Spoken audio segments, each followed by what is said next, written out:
Hello my dear students, હું મહેન્દ્ર દોડિયા મારી ચેનલમાં એકવાર ફરી આપનું સ્વાગત કરું છું. અને આજના આપણા વિડીયોમાં આપણે જોવાના છે પ્રકરણ 11 પૃષ્ઠફળ અને ઘનફળ, અને તેમાં સ્વાધ્યાય 11.4 નો દાખલા નંબર 5, જે ખૂબ જ ઇમ્પોર્ટન્ટ દાખલો છે વિદ્યાર્થી મિત્રો. તો એમાં કીધું છે આપણને કે 10.5 સેમી વ્યાસ વાળા અર્ધગોળાકાર પાત્રમાં કેટલા લીટર દૂધ સમાવી શકાય. બરાબર. તો આગળના આપણા બધા જ દાખલામાં જોયું હતું અને કીધું હતું તે પ્રમાણે કે જ્યારે દાખલામાં આપણને વ્યાસ આપેલો હોય ત્યારે આપણે સૌપ્રથમ એની ત્રિજ્યા શોધવાની. બરાબર. તો લખીશું આપણે આ રીતે કે આપણને વ્યાસ આપેલો છે 10.5 સેમી. બરાબર.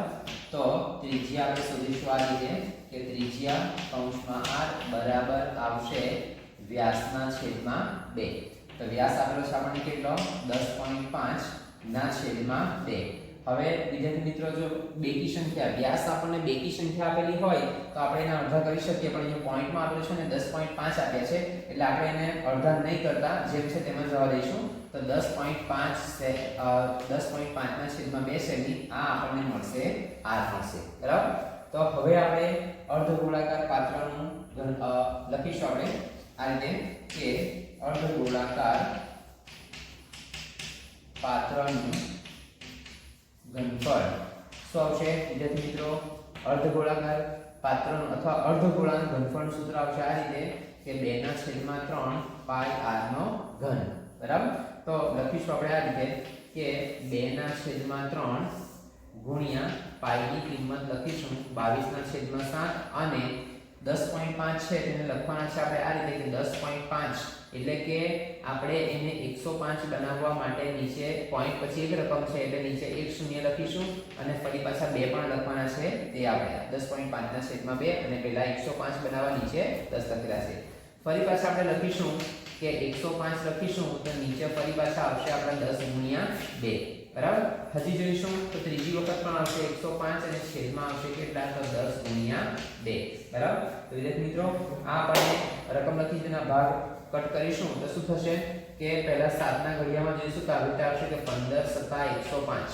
બરાબર. આવું થશે. તો આ 7 અને 7 આપણા કટ થશે. ફરી પાછું જોઈશું તો 3 ના ઘડિયામાં 15 આવશે કે 3 × 5 = 15. બરાબર. તો આ 3 અને 3 પણ કટ થશે. હજી જોઈશું જોજો વિદ્યાર્થી મિત્રો કે 2 અને આપણા 2 કટ થશે. ત્યાર પછી હજી નીચે 2 આપેલા છે તો 22 ના આપણે ભાગ પાડીશું આ રીતે કે 11 × 22. બરાબર. તો આ 2 અને આ બીજા 2 પણ આપણા કટ થશે. બરાબર. હજી જોઈશું તો પણ હવે વિદ્યાર્થી મિત્રો બેકી સંખ્યા 2 આપેલા છે, જ્યારે ઉપર આપણને બધી જે આપેલી છે તે બધી એકી સંખ્યા આપેલી છે એટલે સીધું શું કરીશું આપણે 105 ગુણ્યા 105 ગુણ્યા 11 અને ગુણ્યા 5 એ રીતે આપણે કરીશું. ગુણાકાર કરવાનો છે તો લખીશું આપણે આ રીતે 155 જોજો અને 11 અને 5 નો સીધો ગુણાકાર કરીશું તો આ રીતે થશે કે 11 5 થશે કેટલા આપણા 55. બરાબર. તો જોઈશું આ રીતે 0 પછી 5 × 5 = 25 બેઠા લખીશું પછી 0 સાથે ગુણીશું નહીં. બરાબર. ફરી પાછા 5 એટલું થશે 5. તો ફરી પાછા આ બાજુના 5 સાથે ગુણીશું તો પણ આવશે કેટલા વિદ્યાર્થી મિત્રો? 525 જ આવશે. તો 5 ને 2 7, 5 ને 2 7 ને 5 એટલે આવશે કેટલા? 57 75. બરાબર. હજી આપણા 105 જે બાકી છે તે આપણે લખીશું ફરી પાછા 105 સાથે ગુણાકાર કરવાનો છે. તો નીચે વિદ્યાર્થી મિત્રો 3 રકમ આપી છે એટલે ફરી પાછા નીચે 2 શૂન્ય મૂકીશું. ત્યાર પછી 57 75 ને એક સાથે ગુણાકાર કરવાનો છે એટલે આવશે આપણા કેટલા? 57 75. હવે નીચે એક શૂન્ય મૂકીશું ને આ શૂન્ય સાથે ચાર રકમને ગુણાકાર કરવાનો છે તો આવશે આપણા કેટલા? 4 શૂન્ય. હવે ડાયરેક્ટ લખીશું તો 5 × 25 તો 2505 અને વધી 2 5 × 35 ને 37 તો 3707 અને વધી 3. ફરી પાછા જોઈએ તો 5 × 35 ને 3 3808 અને પાછી વધી 3 5 × 25 અને 3 થશે આપણા કેટલા? 28. તો વિદ્યાર્થી મિત્રો સરળ કરીશું આપણે કે 5 ના 5 7 ના 7 8 ને 5 13 3 ને વધી 1 ને 7 8 ને 8 16 6 ને વધી 1 ને 7 8 ને 2 10 0 વધી 1 5 ને 1 6 એટલે આવશે કેટલા?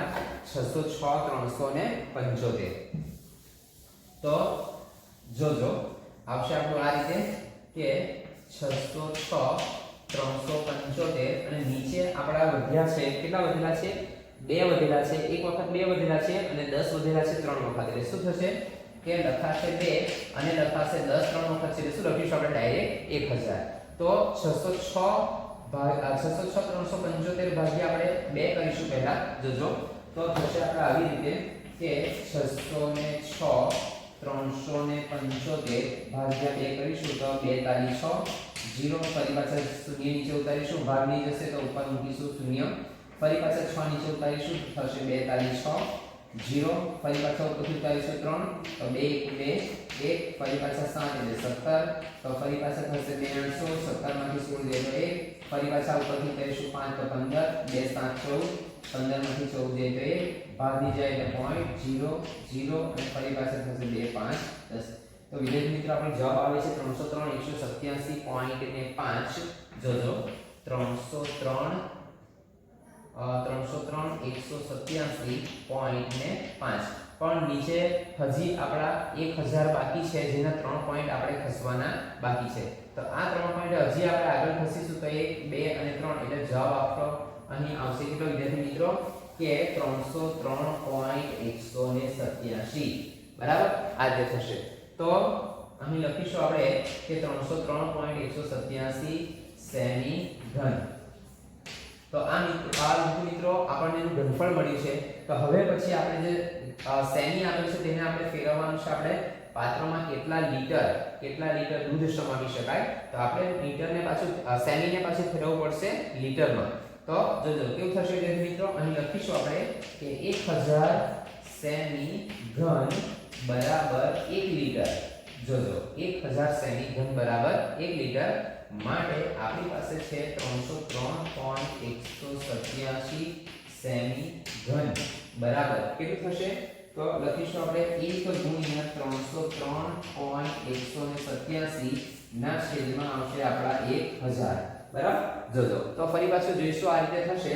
કે 303.187 છે તેને હજી આપણે 303 ગુણ્યા કરીશું તો 303 187 થવાના અને આ પોઈન્ટ છે જે મિત્રો જોજો હજી નીચે 3 શૂન્ય આપણા બાકી છે તો આ 3 શૂન્ય આપણે હજી આગળ પોઈન્ટ ખસીશું તો 1 2 અને 3 એટલે આપણો જવાબ આવશે આ રીતે કે 0.303.187 ને લખવું હોય તો આ રીતે પણ લખાશે કે 0.303 લીટર આ રીતે લીટર દૂધ સમાવી શકાય લખવાનું દૂધ આશરે અહીં લખીશું આપણે લીટર આશરે બરાબર આશરે દૂધ સમાવી શકાય તો વિદ્યાર્થી મિત્રો આ દાખલા નંબર 5 માં આપણને જવાબ મળ્યો છે બરાબર તે દાખલા નંબર 5 અહીં આપણો પૂરો થાય છે વિદ્યાર્થી મિત્રો તો હવે પછી આપણે એક આગળ દાખલો જોઈશું બરાબર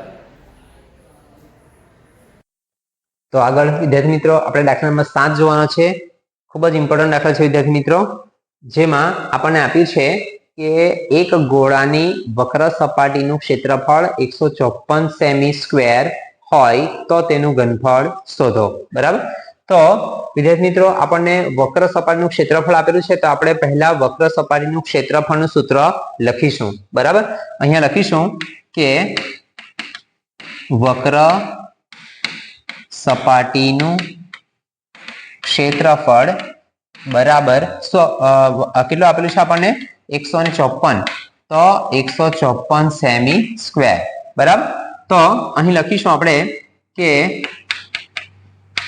ગોળાની વક્ર સપાટીનું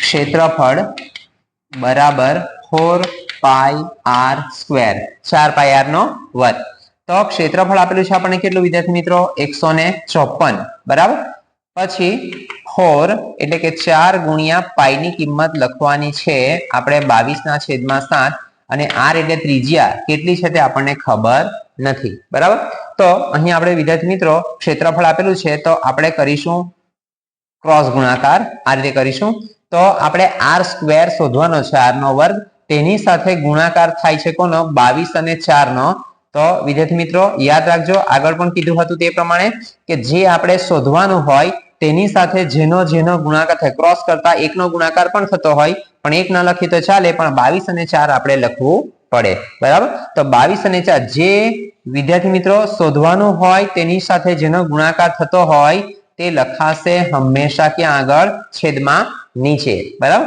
આગળ તેના સિવાયનું એટલે શું થશે તો 154 સાથે ગુણાકાર થવાનો 7 નો તો 154 અને 7 એ લખાશે આપણા ક્યાં આગળ છેદમાં નીચે લખાશે। હવે વિદ્યાર્થી મિત્રો ખાસ ધ્યાન રાખજો કે જ્યારે આપણને આપેલું હોય કે 22 આપેલા છે, 22 એટલે 22 આપણા એક જ ઘડિયામાં આવતા હોય, કયા 11 ના ઘડિયામાં। તો જો નીચે આપણને 22 આપેલા હોય તો ઉપર આપણને એવી જ રકમ આપવામાં આવે કે જેનો 11 વડે ભાગ જતો હોય, મોટા ભાગે એવું હોય છે, બરાબર છે કે નીચે 22 છે તો 22 ના ભાગ પાડીશું આપણે, 11 દુ 22, તો 154 ને 11 વડે ભાગાકાર કરીશું તો 11 એકુ 11 એટલે 4 ને 4 એટલે 11 4 44, તો કેટલા થશે વિદ્યાર્થી મિત્રો 14, બરાબર। તો એનો અર્થ એવો થાય કે 14 ગુણ્યા 11 કરીશું તો આપણા થશે 154, તો આપણા 11 અને 11 આપણા કટ થશે। હજી જોઈશું તો 2 ના ઘડિયામાં 14 આવશે, શું થશે 2 સતામ 14, તો આ 2 અને 2 પણ આપણા કટ થશે। તો વિદ્યાર્થી મિત્રો જોજો કે હવે ઉપર વધેલા છે આપણા કેટલા, તો 7 અને 7 બે વાર વધ્યા છે, બરાબર। શું આવશે r નો વર્ગ બરાબર 7 ગુણ્યા 7 અને નીચે આવશે 4 ના ભાગ પાડીશું તો આવશે 2 ગુણ્યા 2, બરાબર। તો r નો વર્ગ બરાબર 7 7 બે વખત અને 2 પણ બે વખત માટે r એક વખત લખીશું તો 7 અને 2 પણ એક વાર લખવાના છે આપણે, તો 7 ના છેદમાં આવશે 2, તો ત્રિજ્યા આપણને મળી છે કેટલી વિદ્યાર્થી મિત્રો 7 ના છેદમાં 2 સેમી, બરાબર। હવે આપણે એનું ઘનફળ શોધવાનું છે, બરાબર। તો અહીંયા લખીશું આપણે આ રીતે કે ગોળાનું ઘનફળ, તો શું આવશે વિદ્યાર્થી મિત્રો સૂત્ર એનું કે ગોળાનું ઘનફળ નું સૂત્ર આવશે, શું આવશે તો 4 ના છેદમાં 3 પાઈ r નો ઘન, બરાબર છે। તો વિદ્યાર્થી મિત્રો આપણે લખવાનું છે આ રીતે, શું થશે કે 4 ના છેદમાં 3 ગુણ્યા પાઈ ની કિંમત લખવાની છે આપણે 22 ના છેદમાં 7 ગુણ્યા r નો ઘન, r આપેલા છે કેટલા આપણને 7 ના છેદમાં 2, તો લખવાના છે આપણે 7 ના છેદમાં 2, ફરી પાછા 7 ના છેદમાં 2 અને ફરી પાછા 7 ના છેદમાં 2। ટૂંકમાં શું થશે વિદ્યાર્થી મિત્રો 3 વખત ઉપર 7 લખીશું તો 3 વખત નીચે 2 લખાશે, બરાબર। જોજો હવે જોઈશું આપણે તો 7 અને 7 આપણા કટ થશે, ત્યાર પછી આ 2 2 4, તો આ 4 પણ આપણા કટ થશે। હજી 22 ના ભાગ પાડીશું તો 11 દુ 22 એવું થશે, તો આ 2 ને 2 પણ આપણા કટ થશે, બરાબર। તો હવે જોઈશું વિદ્યાર્થી મિત્રો કે 7 ગુણ્યા 7 અને 11 આપણા વધે છે, તો 7 ગુણ્યા 7 એટલે 7 સત્યુ થશે આપણા 49 અને નીચે આવશે કેટલા આપણા 11, તો 0 49 એકુ 49 અને પાછા નીચે પણ 49 જ આવશે, તો 9 ને 4 13 3 વધી 1 4 ને 1 5 એટલે આવશે 539, બરાબર। તો 539 ના છેદમાં આવશે આપણા કેટલા 3, બરાબર। તો 539 ના છેદમાં 3 એટલે કે આપણા જોઈશું તો એમ લખીશું તો પણ ચાલશે કે 539 ના છેદમાં 3 સેમી ઘન, બરાબર વિદ્યાર્થી મિત્રો આ રીતે લખીશું તો પણ ચાલશે। તો જવાબ એનો આવે છે વિદ્યાર્થી મિત્રો કેટલો આપણો 539 ના છેદમાં 3 સેમી ઘન। તો વિદ્યાર્થી મિત્રો આ દાખલા નંબર 7 જે છે તે ખૂબ જ ઇમ્પોર્ટન્ટ દાખલો છે પરીક્ષા માટે, તો એને પ્રેક્ટિસ કરશો તો આવી જ જશે। તો આ વિદ્યાર્થી મિત્રો દાખલા અહીંયા આપણો પૂરો થાય છે, તો હવે પછી મળીશું આપણે નેક્સ્ટ વિડીયોમાં નવા દાખલા સાથે, ત્યાં સુધી વિડીયોને જોતા રહેજો, લાઈક શેર અને સબસ્ક્રાઇબ કરજો।